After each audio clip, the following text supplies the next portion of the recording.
Bien, pues vamos entonces a presentar la última de las intervenciones a cargo del profesor Diego Papayanis, seguramente muy conocido ya por los asistentes porque es profesor de Filosofía y Derecho de aquí de la Universidad de Girona y que entre las múltiples temáticas y ámbitos que ha trabajado, pues destaca el tema de la responsabilidad civil o del análisis desde la perspectiva filosófica de la responsabilidad civil, que es sobre la temática que va a hablar con el título de Responsabilidad por el dolor causado y sufrido. Pues cuando quieras. Muchas gracias. En primer lugar, agradezco a la organización por la posibilidad de presentar aquí estas ideas. Son absolutamente muy preliminares. No he tenido más tiempo para prepararla que desde que surgió esta idea, hace un par de meses, que estábamos a mitad de clases y cosas, con lo cual he seleccionado algunas cosas para leer, he leído lo que he seleccionado para esta primera charla y con eso y el background anterior trabajando en temas de filosofía de la responsabilidad extracontractual, bueno, voy a sugerir algunos puntos. Básicamente lo que quiero hacer es ver cuál sería el tratamiento apropiado del dolor y cómo algunas particularidades del fenómeno del dolor impactan o qué dificultades presentan para la compensación del dolor, ¿sí?, en la responsabilidad civil. Dos aclaraciones preliminares. Una es que voy a hablar tanto de dolor físico como lo que llamaría José María sufrimiento, dolor emocional, pero en algunos momentos hay diferencias importantes que hacen que el dolor emocional sea un fenómeno más interesante que el dolor físico, ¿sí? No porque el dolor físico no sea interesante, sino que el dolor emocional veremos que tiene una cuota de responsabilidad también de quien lo sufre, a diferencia del dolor físico, que la cuota de responsabilidad no puede ser la causa. Hay personas más sensibles al dolor, ¿sí?, pero no diríamos que tienen una responsabilidad por cuánta intensidad sienten por el mismo tipo de lesión. En cambio, el dolor emocional, eso sí se nota claramente. Y la segunda es que no voy a dar una definición de dolor, pese a que en esto nos distinguimos siempre de José María y Manuel, la necesidad de definir con precisión. Aquí no voy a definir, ni siquiera voy a distinguir el dolor de otras emociones como la angustia, la humillación, el sentimiento de humillación, el rencor, resentimiento, odio. Yo creo que cuando uno siente dolor emocional, puede que lo que esté sintiendo es un complejo de estas emociones, ¿sí?, un conjunto, y que no puede expresarse como, bueno, exactamente qué emoción está sintiendo. Bueno, todo a la vez. Siento rencor, resentimiento, odio, me siento humillado, siento, bueno, muchas cosas. Lo primero que quisiera decir es algo que ya se destacó en ponencias anteriores, que el dolor es un fenómeno eminentemente subjetivo, y que es subjetivo significa que solo lo conoce quien lo experimenta, ¿sí? No es que los demás no puedan percibir nada o no puedan conocer nada acerca de ese dolor, pero no van a conocer lo mismo que conoce quien lo siente, ¿sí? En un sentido, sentir dolor es tener dolor. Por eso está muy bien lo que decía Rubén. Bueno, cuando alguien me dice que siente dolor, le creo que hay dolor. Ese sentimiento es el dolor. Incluso tiene sentido decir que a alguien que le falta la pierna le duele el pulgar del pie. Pero, ¿cómo le duele el pulgar del pie? El miembro fantasma dice, bueno, ese es el dolor que siente, ese es el dolor que tiene, ¿sí? Esto significa que uno no puede ser corregido respecto al dolor. Es decir, uno es infalible sobre el dolor que siente. Si alguien siente dolor, entonces tiene dolor y es un fenómeno puramente interno, privado. No es como un fenómeno externo, que digo, ¿cuántas personas hay acá? 35. Y Manuel me puede corregir, decir, no, mira, hay 36, cuenta, te estás olvidando aquel, no se ve, mira, muévete Carolina un poco y verás que hay otra persona detrás. Vale, perfecto, puedo ser corregido respecto a los fenómenos externos, pero respecto del dolor que siento, no puedo ser corregido. Esto no significa que no podamos inferir a veces que alguien está sintiendo dolor. ¿Por qué? Por experiencia propia, las cosas que nos han causado dolor y un presupuesto general de que las personas sienten más o menos igual, ¿sí? Y esta es una de las tesis que está de fondo aquí, que el dolor es un igualador de la naturaleza humana. Entonces, con este presupuesto de que las personas más o menos sienten lo mismo, cuando Manuel se rompe un dedo entiendo que le duele, ¿sí? parte tal vez no porque me rompió un dedo, sino porque me golpeé muy fuerte y ya me dolió. Entonces, si me lo hubiese roto, ya infiero también que me hubiese dolido más que con el golpe, ¿sí? Infiero esto. También esto muestra que uno no puede compartir el dolor. El dolor ajeno siempre es ajeno, digamos. No puedo conocerlo y no puedo compartirlo. Puede que comparta el objeto de dolor, ¿sí? A dos hermanos se le muere su abuelo. Bueno, los dos sufren. Compartimos el mismo dolor. No, mira, yo tengo el mío, tú tienes el tuyo. El objeto que desencadena el dolor es compartido, pero no el dolor en sí. Y tampoco hay dolor compartido cuando hay dolor vicario. Digamos, yo a mi hija le duele la panza, le duele la barriga, y a mí me duele que le duela. Pero mi dolor es un tipo de dolor distinto del de ella y no lo compartimos en un sentido estricto. Es decir, quiero enfatizar esto de que el dolor es puramente individual y subjetivo y que solo puede ser conocido por el propio sujeto, porque esto supone una gran dificultad epistemológica cuando un individuo le reclama al otro por el dolor que le causó. Claro, como sabemos, es la pregunta, ¿sí? Es cierto que hay mecanismos técnicos, como recién mencionó Gascón, Santiago. Podemos ver que se iluminan ciertas partes del cerebro, pero si hubiésemos tenido estos escáneres tan grandes y tan costosos y hubiésemos puesto a Romeo o a Julieta allí, seguramente hubiésemos visto un festival de colores en algunas partes, ¿sí? Ahora, hubiésemos sido incapaces de comprender realmente cuál es el sentido de esas emociones, amores, obsesión, ¿qué es esto? Esto no me lo dice la imagen, no puedo conocerlo, y mucho menos solo por la imagen sería capaz de predecir las locuras que uno está dispuesto a hacer por el otro, ¿sí? Con lo cual, el problema epistémico, el problema del conocimiento es realmente serio, porque o bien crees a uno que tiene dolor, o bien le pides pruebas del dolor. En todo caso, esto genera una indefensión de una de las partes. Si creemos a la víctima que solo expresa o manifiesta tener dolor, el que está en una posición de indefensión es el demandado, que tendría que probar que la víctima no siente dolor. Y si es puramente subjetivo, solo la víctima lo sabe. Pero a la vez, si le pedimos a la víctima, bueno, muéstrenos, dígame algo, a ver, cuénteme cómo es este dolor, no sé, deme algo que pueda yo exteriorizar y que podamos los dos apreciar. ¿Para qué? Para que el proceso de rectificación nos trate a ambos como iguales y no nos coloque a uno en una situación de indefensión. Bueno, claro, ya pedir esto es colocar a la víctima en una situación de indefensión. Exigirle que exteriorice lo que es imposible de exteriorizar, ¿sí? Digan lo que nos diga, siempre dudaremos, bueno, ¿y es así? ¿O está exagerando el dolor? ¿Existe el dolor? Primero, ¿y lo está exagerando? Segundo, ¿sí? Ante esto podríamos no compensar el dolor. Es decir, bueno, el dolor no se compensa. Y creo, esto no es una de las cosas que me quedó pendiente, uno de los autores que leí al pasar, creo que mencionó que en el Common Law originalmente la razón para no compensar el daño moral era que era incomprobable. Esto es algo que tengo que chequear. En todo caso, da igual, formalmente es una opción, pues no se compensa. El dolor sufrido no se compensa porque es inapreciable o es intersubjetivamente incomprobable. No podemos aquí convencer al otro de que ese dolor existe porque no puede verlo, no puede apreciarlo.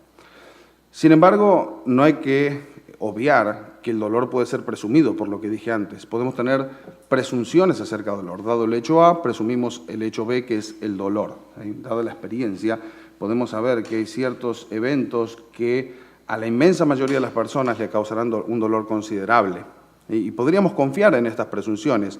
¿Por qué? Porque el dolor, hay buenas razones para gestionar el dolor y para compensarlo, que tiene que ver con el impacto significativo que tiene en la agencia humana, en la persona, ¿sí? En sus capacidades. Lo primero es que cuando uno causa dolor a otro, se está entrometiendo con la voluntad, se está metiendo con la voluntad del otro, digamos. ¿Cuál es la idea de voluntad? Que yo decido qué experiencias tener en esta vida. Cuando tú me causas dolor, me estás generando una experiencia que yo no decidí tener en esta vida, ¿sí? Uno podría decir, bueno, y cuando te causan felicidad, entonces se entrometen con esto. Bueno, mira, hay cosas que te causa felicidad, esto es algo que no necesariamente la gente causa felicidad voluntariamente, pero si alguien quisiera hacerme feliz, el problema no es cuando me hacen un bien, el problema es cuando nuestra interacción es injusta porque lo que tú estás causando es algo que todo el mundo consideraría un mal. El hecho de que alguien sufra dolor es prima facie una razón para evitar esa acción. No significa que eso sea concluyente, pero es una razón. Entonces, que haya más emociones que nos causan sin nuestro consentimiento no significa que cuando nos causan dolor sin nuestro consentimiento estemos ante el mismo tipo de situación. Claro, el dolor es especialmente significativo. La causación de dolor altera mi voluntad, ¿sí? La decisión sobre qué experiencias vivir. Incluso las personas que les gusta experimentar dolor, hay gente que es adicta al dolor por el placer que siente al liberarse del dolor, ¿no? Me aprieto el dedo y me libero. Y me hice adicto y tengo el dedo todo hinchado ya, porque todos los días me aprieto el dedo, ¿no? Bueno, soy yo quien debe decidir cuándo apretarse el dedo, no puedes apretarme el dedo porque sabes que me gusta, ¿sí? En algunas jurisdicciones incluso no puedes tocarme sin mi consentimiento. Es así de importante esta idea de battery, ¿no? de ese contacto no autorizado. Entonces, segunda cuestión es que algunos dolores son invalidantes, ¿sí? La capacidad de concentración se pierde, la movilidad se pierde, y la capacidad de concentración y la movilidad son también dos instrumentos fundamentales para hacer lo que quieras hacer. Quieres leer un libro, necesitas concentración. Quieres jugar al tenis, necesitas movilidad y concentración, etc. Quieres ir a trabajar, necesitas concentración. Y, por último, el dolor que sufrimos modifica nuestra capacidad general de disfrutar de la vida, ¿sí? De disfrutar de los placeres. Seguro muchos tienen ganas de ir al Can Roca, pero si el día que tienen la reserva para ir al Can Roca a cenar se despiertan con un dolor de muelas, ya pueden saber que la experiencia está arruinada. No puedo ir, por más que, no, pero me va a distraer el camarero y me voy a distraer con los platos. El dolor de muelas ya hace que la experiencia sea menos valiosa. Eso en cuanto al dolor físico. Y en cuanto al dolor emocional, hay una escena de la película Shallow Grave, que es Tumba al ras de la tierra, que a mí me gusta mucho, que es la película no sé si la vieron, es de unos... No hay tiempo a contar toda la película, pero básicamente 3 compañeros de piso encuentran a un hombre muerto en una habitación que alquilaban y dicen, ¿qué hacemos con este hombre? Y dicen, llamemos a la policía, y ahí descubren una maleta debajo de la cama con $500,000. Llamamos a la policía, la pregunta. Me dijeron, ¿quién es este tipo? Murió de sobredosis aquí, este dinero claramente es ilegal. Yo creo que nadie va a extrañar a este pobre infeliz. Lo más racional es descuartizarlo, enterrarlo y quedarnos con el dinero. Deciden hacerlo y luego, en lugar de participar todos en la tarea de descuartizarlo, dicen, hombre, ¿para qué nos vamos a ensuciar todas las manos? ¿Por qué no lo echamos a suertes y que uno haga todo o nada? Y claro, total, cortar medio hombre y cortar el hombre completo da igual, ¿no? Digamos, la experiencia ya es suficientemente desagradable, que lo asuma todo uno, el que le salga suerte. Bueno, el que lo termina asumiendo, a mitad de semana están cenando todos juntos y mientras todos festejan, porque ahora son ricos y toman vino, todo, come la comida y no le siente sabor a la comida. Y dice, sabe distinto, ¿no? Y tiene una cara de, no sabe a nada, es que la comida ya no sabe a nada. ¿Por qué? Seguramente porque no se puede sacar de la cabeza la escena que la muestran en la que él tiene que destrozar el cráneo y destrozar los dientes con un martillo, claro, de un hombre al que, entre otras cosas, no le dio sepultura, digamos, no hizo, ahí hay un montón de mitos y cosas que son necesarias ante la muerte, ¿no? Y no respetó nada de todo esto. Y el hombre se nota que está sufriendo profundamente. Entonces, la capacidad de experimentar la vida en general cambia, igual que las personas que pierden un familiar, la esposa o uno de sus hijos. Ir de vacaciones al año siguiente al lugar donde siempre iban ya no es lo mismo. Claro que no. ¿Sí? Entonces, está fuera de duda la importancia de tratar el dolor. Y por eso es que algunas opciones, como las reparaciones simbólicas, venga el franco simbólico o un pedido, bueno, estos son de algún modo un defecto institucional, porque no toman en cuenta no solo el valor del dolor, sino que su intensidad también es relevante. Y claro, el franco es el franco por todo, ¿no? Cuando se trata de humillaciones, insultos y demás, bueno, depende de la gravedad, ¿no? La institución del derecho no debe ser insensible al dolor en general, ni mucho menos a su intensidad. Hay distintos tipos de respuestas que se requieren. Entonces yo creo que hay razones para compensarlo. Claro, hay dificultades. La principal dificultad es que la suma a otorgar no sea totalmente antojadiza, ¿sí? Esto es una cuestión. Pero antes que esto, la propia idea de traducir dolor en dinero, ¿sí? Hacer este traspaso del dolor, del sufrimiento-dolor, el sufrimiento físico o emocional, quiero decir, a dinero ya nos parece dudosa. Algunas estrategias que han intentado, por ejemplo, en Argentina, como tratar de identificar qué placer posterior sería capaz de hacer que te olvides de todo el asunto anterior. Y en algunos tipos de dolor emocional esto funciona, ¿sí? Insultos institucionales, ¿no? El banco me pone una lista de morosos, no, yo reclamo, no me quita, me tiene 4 años con trámite, yo sigo estando como un deudor incobrable, finalmente tengo que litigar, pasaron 6 años, me desgasté. Pero luego viene una buena cantidad de dinero de compensación moral, suficiente para que yo no necesite nunca más ir a pedir un préstamo al banco. Bueno, yo creo que queda resarcido, digamos, todo ese sufrimiento con todo ese placer. Vale, ¿cuál es esa suma de dinero que generaría el placer suficiente? En insultos menores, en esa sentencia que hemos trabajado en algún curso, decían, bueno, a ver, por el tipo de insulto institucional, un fin de semana largo, de esos de 3 días, en un lugar paradisíaco, en un hotel 5 estrellas, todo incluido, yo creo que da placer suficiente, dice el juez. Y si no, que se presente alguna prueba adicional sobre la gravedad del sufrimiento. Pero con esto es suficiente. Y esto parece ya más plausible porque estamos compensando dolor con placer. Estamos en otra categoría, no es dolor con dinero, sino el placer sí se puede conseguir con dinero a veces, entonces te doy la cantidad de dinero que equivale a la cantidad de placer capaz de compensar ese dolor del pasado. Segundo problema es que el dinero no impacta en todos de la misma manera. Una persona muy rica, el dinero o un objeto material le produce cierto placer, a una persona muy pobre le produce generalmente un placer mayor. Entonces, no solo tenemos el problema de que las acciones idénticas causan dolores de distinta magnitud que no podemos medir exactamente, sino que incluso la cifra de dinero que determinemos que hay que darle va a tener un impacto diferente que tampoco podemos apreciar. Y estas son todas incomodidades de los sistemas.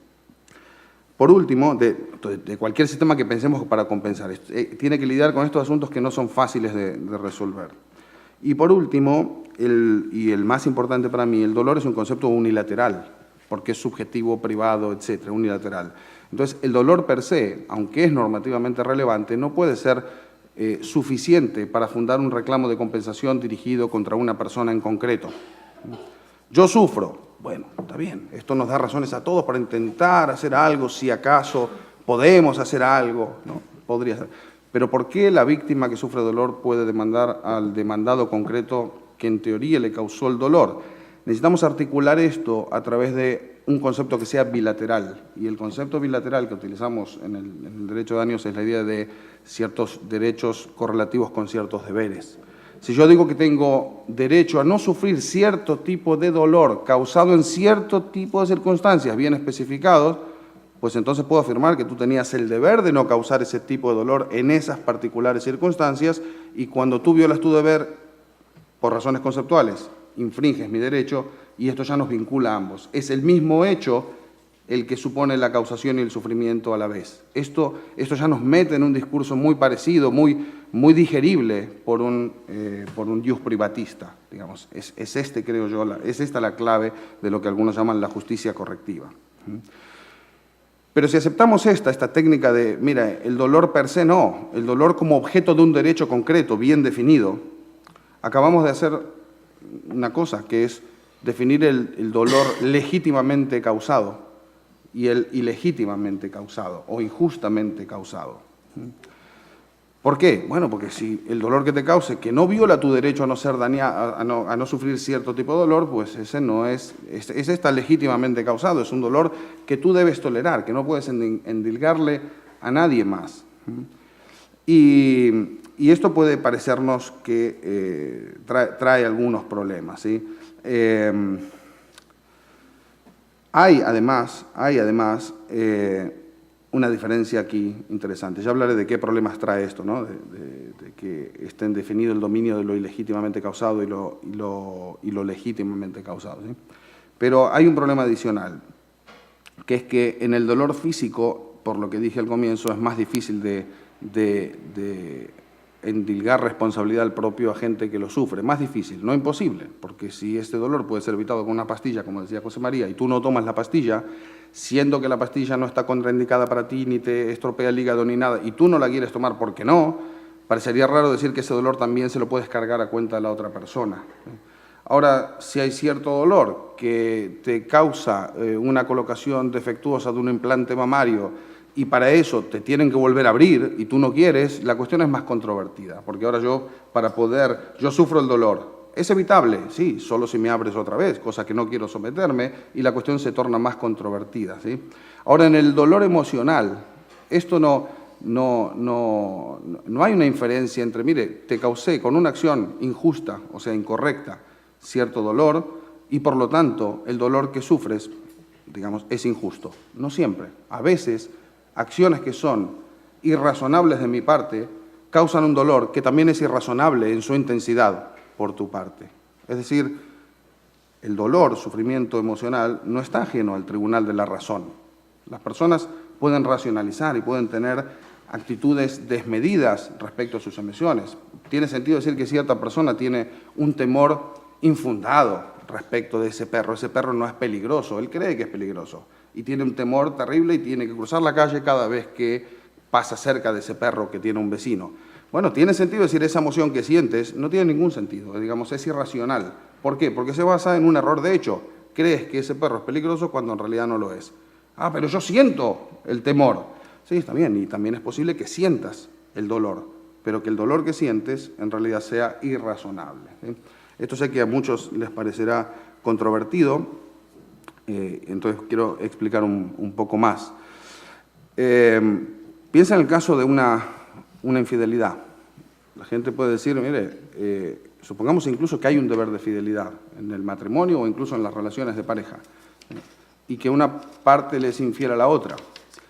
Y como en un caso que vi en la realidad, la mujer dice, esto es lo peor que me ha pasado en la vida. Hubiese preferido que mueran mis 6 hijos antes de que me sean infiel. Tremendo dolor y tremenda irrazonable, ¿no? Nos parece incluso, bueno, ¿está sana de la cabeza o no está sana de la cabeza por decir esto? Si realmente lo siente, ¿no?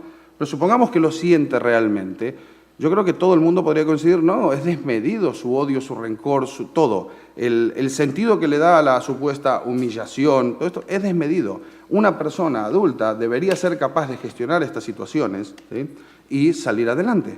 Y si no lo hace, ya es su responsabilidad. Solo si podemos normar de esta manera el dolor que es razonable sufrir, solo si podemos hacer esto, podemos convertir el dolor en un concepto que es relacional o bilateral. Ahora sí, yo soy responsable por el dolor que te causo injustamente en la medida en que tu sufrimiento también sea razonable. Si no, eso está fuera de nuestra interacción, es algo que te causas a ti mismo. Lo que nos podría choquear es que, bueno, la moral puede realmente normar el dolor, o las instituciones sociales, ¿es correcto? ¿Son morales nuestras instituciones? Realmente morales, digo, ¿es correcto que esté normado el dolor? Y esta pregunta creo que obvia el hecho de que el dolor es lo que nos unifica y nos hace humanos, ¿sí? Y esto está claro en la literatura, no solo en nuestros juicios ordinarios, ¿sí? Yo ya dije que alguien sufra dolor es un hecho para evitarlo, en principio, ¿sí? Que alguien no sufra dolor, no sienta dolor emocional cuando se muere su padre, su abuelo, su esposa o su hijo, nos parece un poco patológico, nos parece que es un psicópata este hombre. ¿Cómo no es capaz de sentir dolor por esto? Que alguien sufra un dolor desmedido, como el de esta mujer que comentaba, también nos parece que no es sano. Que alguien disfrute de autoinfligirse dolor nos parece que es un masoquista, son todos términos que tienen connotación negativa. Y que alguien disfrute de infligir dolor a otro es un sádico.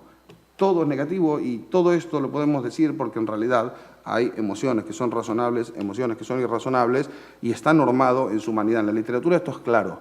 En el Mercader de Venecia, no tengo tiempo de explicar los 2 o 3 ejemplos que tenía, pero en el Mercader de Venecia, ¿qué hace Shylock? Primero intenta humanizar a todos los judíos. Y lo logra, porque dice que acaso no sangramos, acaso no sufrimos el invierno, el frío, el invierno, el calor en verano. No sufrimos igual, porque sufrimos igual es que somos iguales y somos humanos. Perfecto. Y luego de hacer esto, se deshumaniza a sí mismo, diciendo, preferiría a mi hija muerta a mis pies, pero con sus joyas en las orejas. Dice, no, nuevamente, estás sufriendo por las razones incorrectas. Puede ser que sufras por la humillación de que tu hija se vaya con estos cristianos. Puede ser que sufras, pero no es el dinero lo que importa en estas circunstancias. Es dónde está tu hija, no lo sabes. Eso es lo que debería preocuparte. El hecho de que te preocupe, que estés preocupado por las razones incorrectas, te deshumaniza. Nos parece que no eres digno ahora del tipo de vindicación que buscabas. No. ¿Sí? Y, perdón Manuel, que me voy a hacer un pelín más, ya termino. Entonces, digo, solo ese énfasis, en el Martín Fierro también pasa algo parecido, una obra gauchesca argentina muy importante, no tengo tiempo de comentarlo. Solo esa estrategia de atribuir a ciertos dolores la razonabilidad nos permite luego buscar alguna estrategia de compensación del dolor. ¿Supone esto normal el dolor? Sí, supone normal el dolor, pero esto creo que no es grave porque ya está presente, al menos en nuestra cultura, muy claramente. ¿Sí? Como digo, es lo que nos hace humanos. Y uno podría preguntarse ahora o cuestionarse, vale, pero ¿cuál es el criterio con el cual determinas que cierto dolor está legítimamente sufrido o es razonable sufrirlo, ¿no? Claro, el criterio es necesariamente difuso. Está bien, pero que sea difuso no implica, todos los conceptos son difusos, todos son vagos, todos tienen problemas en los márgenes, pero no nos impide esto identificar casos claros. Si a alguien le dices, mira, ¿sabes cuál es el problema? El problema no es que yo maté a tu hijo, el problema es que tú querías demasiado a tu hijo, tú estabas obsesionado con tu hijo, el problema es que tú sufres irrazonablemente. Claro, pedirle a alguien que se eduque a sí mismo para no tener apego personal con sus hijos, ni con sus amigos, ni con sus padres, eso es pedirle que se deshumanice.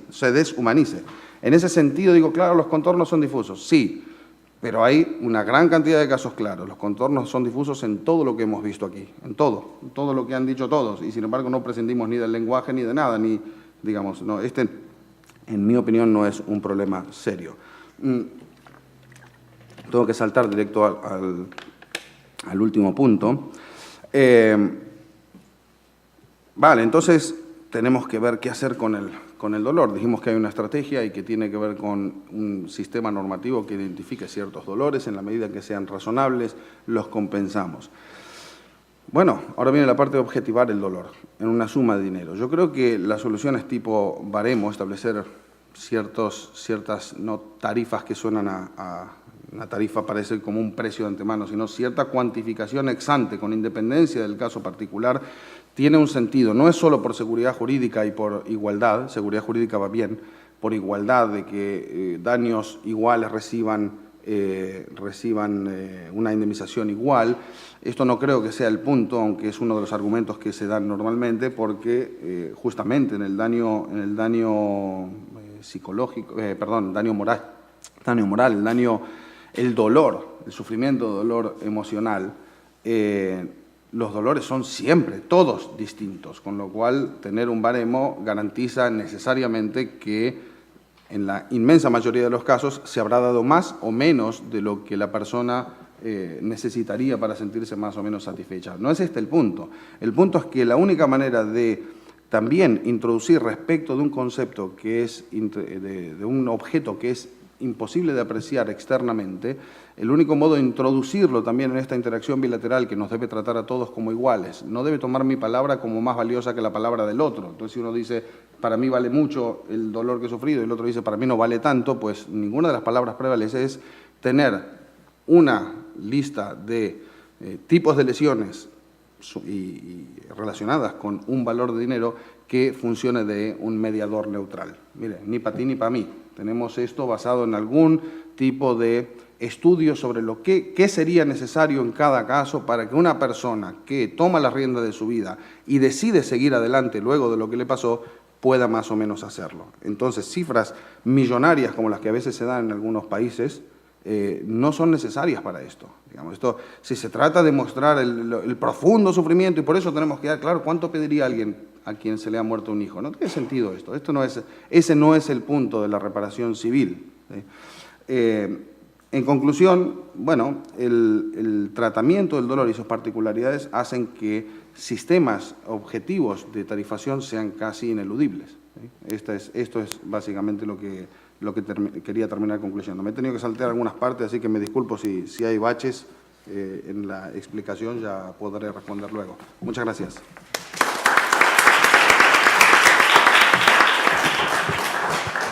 Muchas gracias, Diego. Bueno, pues tenemos unos 15 minutos de debate. Santiago se puede subir ahora, porque a las 3 para los ponentes, quiero decir, están esperándonos los taxis que nos llevarán a comer. Así que tenemos que a las 3 salir, digo, para que no se nos pierdan los ponentes por aquí. A las 3 tenemos que estar ahí en el parking porque si no los taxis se van. Bien, preguntas. Hay varias manos arriba. José María, Alex y Esteban. Podemos empezar así.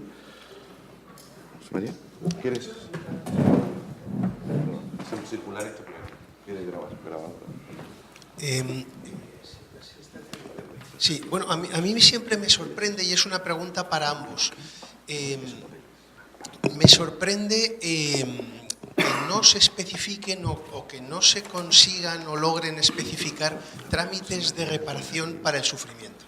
Lo hemos hablado a veces con Diego, la pregunta es para los dos, y porque parece que se pretende, para el ámbito del sufrimiento como emoción, parece que siempre se pretende adaptar el trámite habitual que sirve como fórmula de reparación cuando el daño es fácilmente objetivable.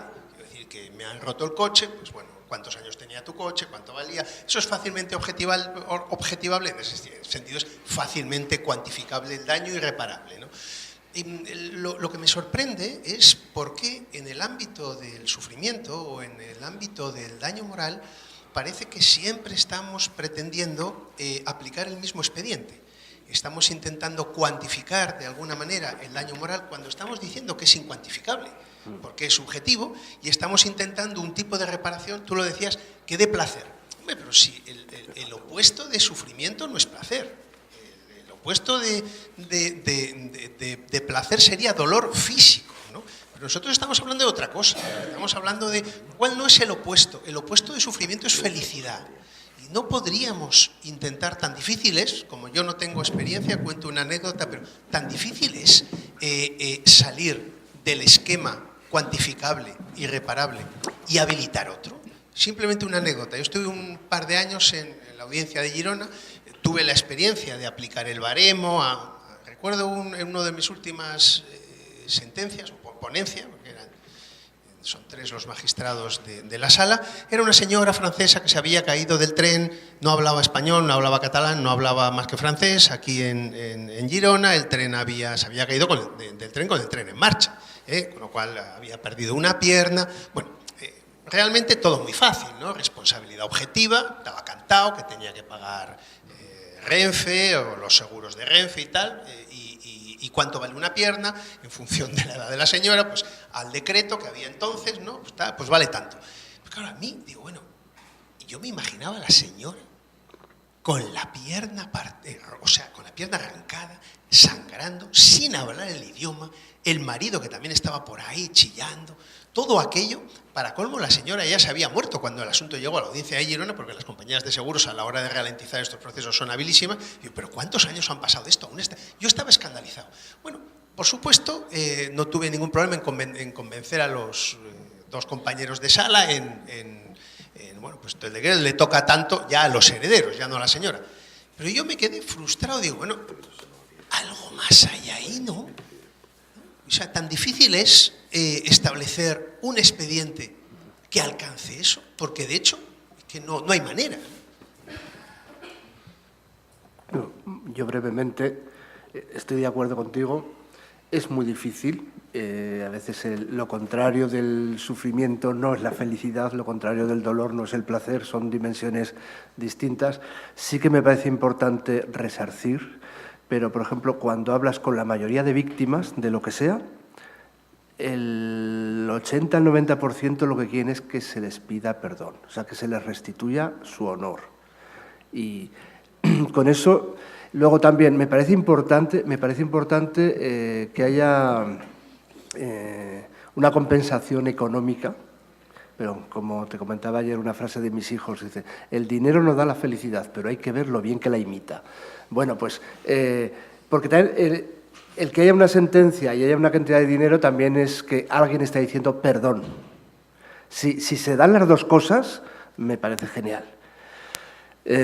No lo sé, es un tema difícil, pero yo creo que una cosa no quita la otra, pero que tiene que haber como un reparar esa herida rota con la víctima. Es decir, perdona, nos hemos equivocado. Por ejemplo, una empresa donde ha habido un caso de mobbing, pues el jefe dice, no he sido consciente de que otros compañeros estaban haciendo esto, yo soy el responsable, te pido perdón en nombre de la empresa, y si además la compañía de seguros o el juez determina un dinero, pues muy bien para esa persona, ¿no? No sé lo que pensará. Sí. No, también comparto en que sufrimiento y placer no necesariamente son el opuesto, ¿no? Pero están en el mismo juego, están en el juego de las experiencias. En cambio, el dinero no es una experiencia en sí misma. Lo que puedes llegar a hacer con el dinero puede llegar a ser placentero, darte experiencias, ¿no? Ahí está la dificultad de traducir directamente y pensar en dinero. En cambio, si piensas en otra emoción, al menos estás en el mismo juego, ¿sí? Por eso lo dije. Ahora, supongamos un caso donde... ¿Por qué crees, tú trabajas en esto, que le cuesta tanto al ordenamiento jurídico llegar a esto? ¿A qué? A esto estás diciendo, a imponer sanciones de reparación morales, la solicitud de perdón, No, por eso, pero... una placa, ese tipo de cosas. El tema de la disculpa es complicado porque una disculpa no sincera no sirve para nada. Insulta por segunda vez, primero. Entonces, ¿la disculpa obligada es sincera o no? Nuevamente, la misma discusión que tuvimos con Ignacy antes, ¿no? Que te fuerce a disculparte no hace opaco los motivos de mis disculpas, ¿no? Los motivos es porque estoy realmente preocupado y arrepentido o es porque me obligan. Entonces pierde un poco de su sentido cuando lo institucionalizas, tal vez. Habría que estudiarlo más, yo no lo he estudiado en profundidad. Esta es una cosa, pero en otros casos, ¿no? Hay gente que se disculpa y se disculpa 25 veces, ni bien ocurre el accidente. El accidente da 1000 disculpas, no lo vi. Igual viene la demanda después. Es decir, la víctima quiere algo más. ¿Qué es lo que quiere? No puede ser ya la disculpa o la reivindicación de ella. Quiere algo más. No sé qué es lo que quiere. Normalmente piden dinero. Es decir, la víctima pide el dinero y tienes que ver cuánto dinero es razonable dado lo que ha ocurrido, ¿no? Mi intuición va por ahí también. Las disculpas son importantes y debería ser lo primero que una persona, digamos, decente, entre comillas, tenga el impulso de hacer, ¿no? En la historia que contaba también Ignacy, que de eso quería comentar, pero no había tampoco tiempo, cuando le dice, bueno, antes de aceptar tus disculpas, quiero ver cómo vas a reparar. Y yo le diría, pensaba reparar con las disculpas, algo así como el mal de amores, ¿no? Así pensaba repararlo. Me dice, ¿cómo voy a reparar? ¿Qué es lo que tengo que hacer ahora? Quiero que me escuche, encima quiere que la escuche. ¿Yo qué tengo que ver? Un poco estoy con David ahí, ¿no? Son situaciones muy complicadas. Como yo no puedo ser ahora un objeto de aquello, de los deseos reivindicatorios de la otra parte, el derecho tiene que mediar y tiene que decir, mire, usted no puede pretender lo que realmente le haría feliz. El ilícito ocurrió, la falta de respeto está ahí, nunca se irá, no se irá de su pasado, ya está, eso ya quedó ahí.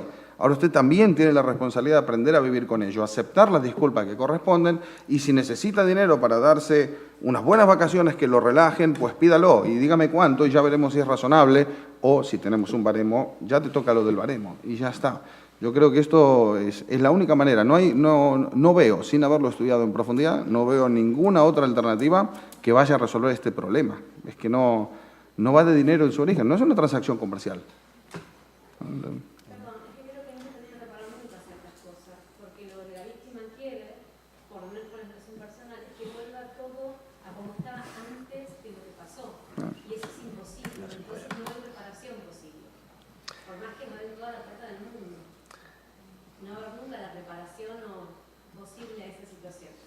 Pasó y pasó, y hubo un quiebre. Creo que eso es lo que pasa a los sentimientos y al dolor. Sí, pero que cuando hay una voluntad de reparar alivia mucho a la víctima. En general, alivia. Alivia muchísimo, pero siempre va a estar el quiebre y siempre está la situación. Sí, claro, no puedes volver a la situación normal, no vas a recuperar al ser querido, no vas a recuperar la pierna, pero es decir, al menos se han dado cuenta e intentan repararlo. Sí. Vamos, disculpa, pero vamos a respetar el orden de las palabras solicitadas.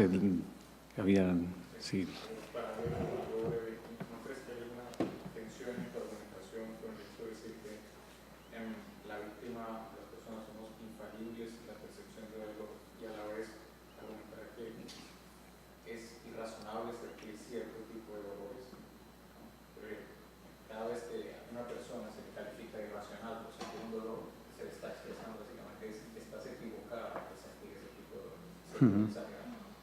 Efectivamente, muy fino el punto, Alex. No, es cierto, ¿cómo puedes decirle que está equivocada en el tipo de dolor que siente si es incorregible? Bueno, en un sentido, yo no le estoy corrigiendo el dolor, ya sé que lo sientes. Es tu culpa sentirlo, te digo. Una persona sana no debería ver ciertos insultos como irremediables, ¿no? Una persona sana, cuando lo humillan y se hace la fiesta, va a la fiesta. A mí me sonaba también el ejemplo de la fiesta como una segunda humillación. Me humillan y hacen una fiesta para celebrarlo, ¿no? Pero en realidad no, tiene un sentido. La persona al cual han humillado, bueno, debe ir a la fiesta, no debe negarse. Alguien que es ofendido y alguien se disculpa, sin tener ninguna indicación de que no es sincera, debería aceptar las disculpas, debería aceptarlas, ¿sí? Entonces, también alguien debería ser capaz de nuevamente tomar las riendas de su vida y rearmarse como pueda. Incluso en casos de dolo, ¿qué puedes hacer? El pasado ya pasó, no hay nada que puedas hacer. Puedes tratar, como dice Gardner, de conformarte a las razones que había antes, ¿no? Y pedirle al otro que las razones que tenías para no dañarme no se han agotado con el daño. Todavía exigen que hagas algo, ¿no? Porque el objeto que ha sido dañado todavía en un sentido me pertenece, mi honor me pertenece y necesito reivindicar mi honor. Entonces te exijo que hagas algo, porque tienes el deber de hacerlo, no porque yo quiero que se haga, ¿no? Esto es, el punto bilateral siempre es interesante, ¿vale? Pero eso que se me exige tiene que ser razonable.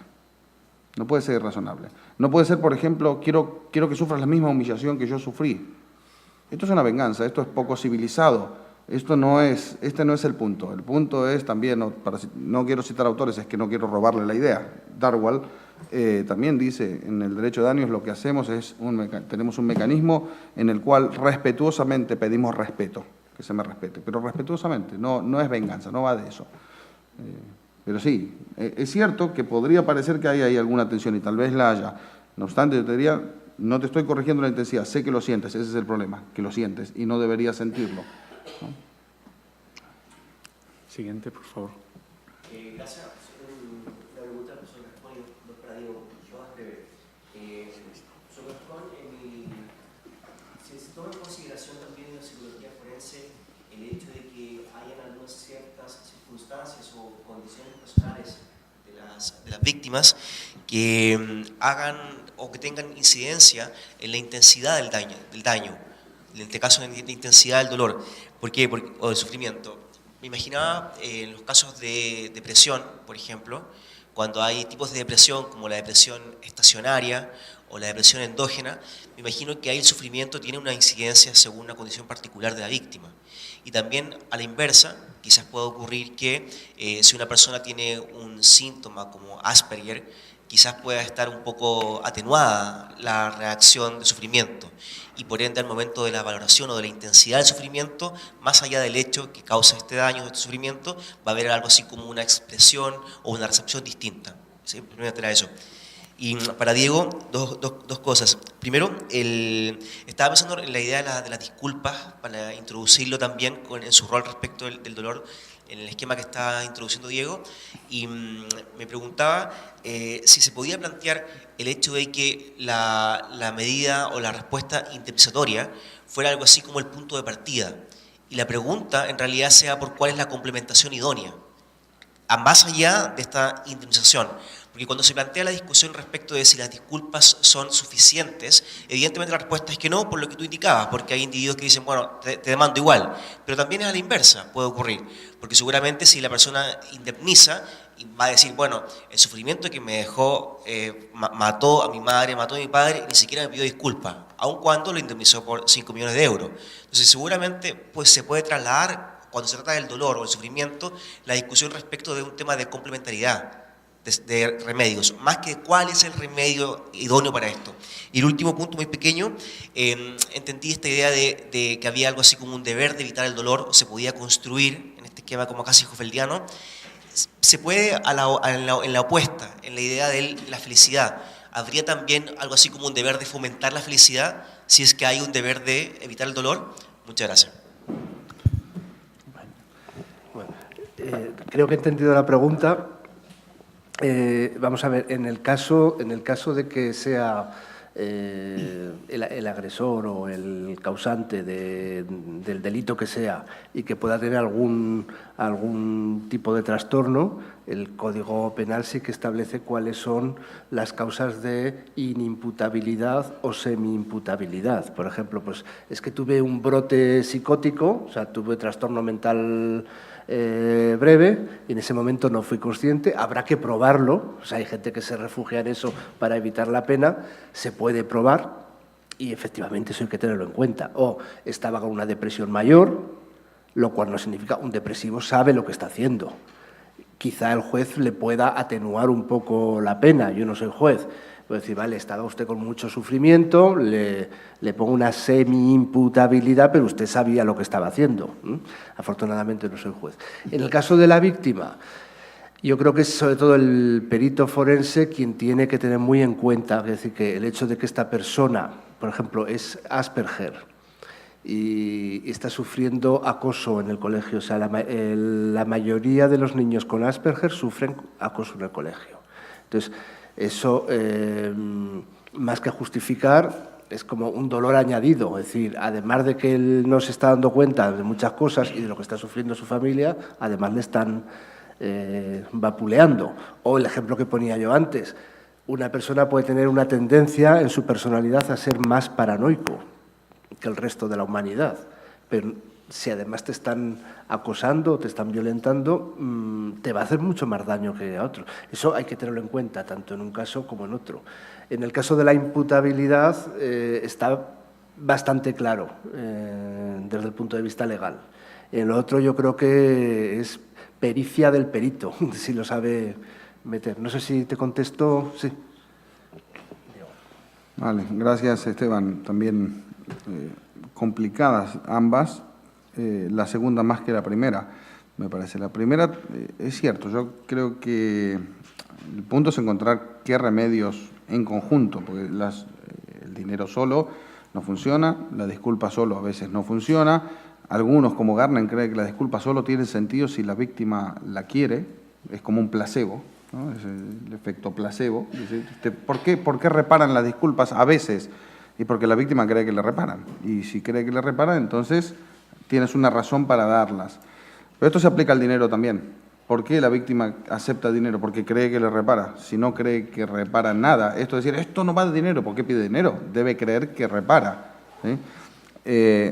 Entonces, todo lo que sea razonable hacer y que la víctima acepte como reparación, bueno, es buena idea hacerlo. Ahora, ¿qué puedes obligar? Puedes obligar las disculpas. Es un acto muy personalísimo, no es dar dinero, ¿sí? La gran pregunta es por qué la gente que si te choca en la calle, se choca contigo en la calle, te dice perdón, entrando al metro, saliendo de la panadería con un café, ¿por qué? Y cuando choca con el automóvil no dice perdón ni nada si no ocurre en el momento. No sé, habría que hacer un estudio empírico. Son los abogados que dicen, usted no tenga contacto, no diga nada, ni le salude, ni nada. No sé cuál es la causa por la cual a veces tiene que ver con no admitir culpabilidades que te puedan colocar luego peor en el proceso. No tengo ni idea. Habría que investigar si hay algo de eso, porque en realidad, si fuera algo así, lo que hay es un desconocimiento de qué son las disculpas. En una disculpa yo no necesariamente reconozco que hice mal. ¿Sí? El ejemplo que me gusta poner es cuando tuvimos que sacrificar a nuestro perro. Tengo un remordimiento absoluto, me disculpo con mi perro por haberlo hecho, pero hice lo correcto. Me siento fatal por haberlo hecho, pero hice lo correcto. Porque a veces lo que es correcto hacer cuesta mucho de hacer.